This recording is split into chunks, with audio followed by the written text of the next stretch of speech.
Like they think, oh, it's so perfect, but it's not. No, no.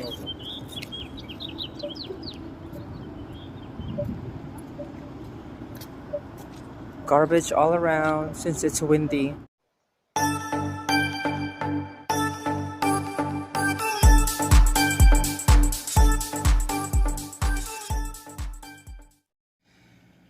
Good morning. Second day in Edmonton sa hotel. Naka-check-in ako sa Ramada.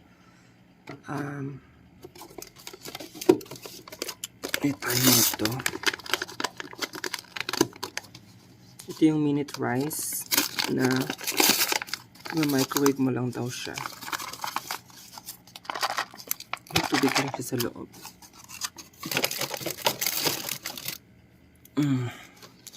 Basahin natin instruction. Oh, shit. Excuse me.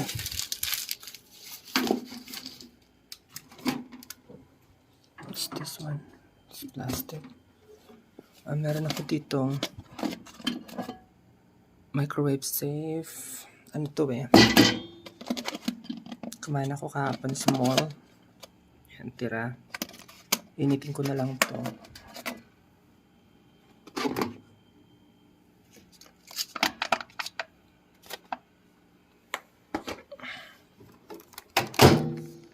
One minute.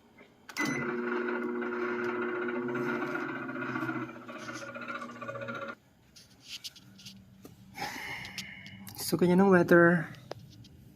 Parang uulan ulit. Kahapon kasi umulan, dumating ako. Ayan yung Hampton. Check natin yung eksena kung talagang naluluto yung rice. Ay, aalisin ata yung lid. So, after 1 minute, ganyan yung texture. Parang matigas pa siya. So, lalagyan ko siya ng konting water.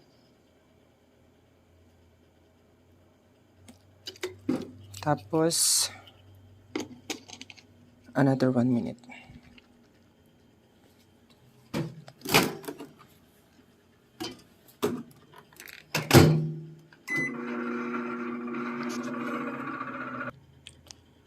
Okay, it worked.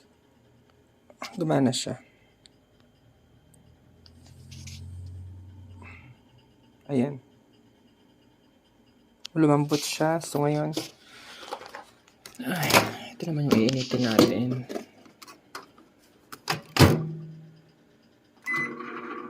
For 2 minutes. So, ayun na nga guys. Yung napag-book ko ng hotel sa Nisku, malapit siya sa YEG Edmonton Airport. Industrial area pala siya. So, ang layo from everything, from everywhere. So, kailangan talaga ng transportation. Yeah, mostly naman dito sa Canada ata ganito, malalayo sa lahat. So, kailangan mo talaga ng sasakyan. So, ngayon, yung layo nito from Edmonton City, 20 to 25 minutes drive papunta doon. So, yeah, ganyan nga pala yung panahon, mahangin, tapos umuulan ng kaunti, tapos ang lamig.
So, ayan, sa mga nagpa-fantasize ng Canada, katulad ko, ayan, may mga kalat din po sila sa kanilang mga syudad.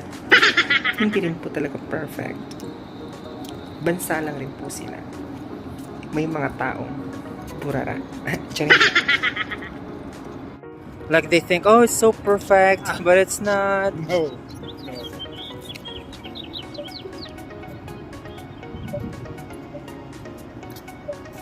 Garbage all around since it's windy.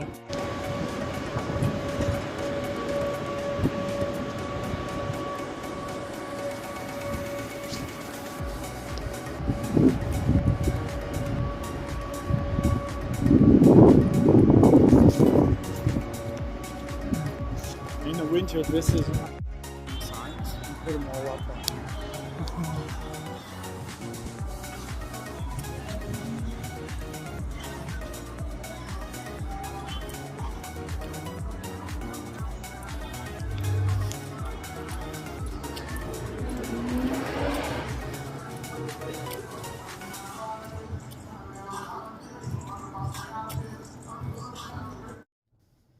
So ngayon is 8:53 na ng gabi tapos maliwanag pa rin. Alam nyo ba, noong unang araw ko, bukas yung bintana ng hotel, parang big glass window lang siya. Binuksan ko yung kortina tapos nagtataka ako, antok na ako.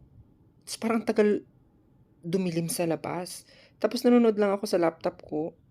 Sabi ko, hindi ko napansin na tumingin sa oras, pero hinihintay ko lang kasing gumabi yung labas. Tapos ang tagal. Tapos pagtingin ko, Diyos mio, mag-aalas 11 na, ang liwanag pa rin sa labas. So, yun, ganito pala dito sa Edmonton. Kailangan mag-adjust kasi ngayong pa summer na, mahaba yung araw talaga. So guys, tingnan nyo, ang oras ngayon is 9:29 ng gabi. Sa labas ng hotel,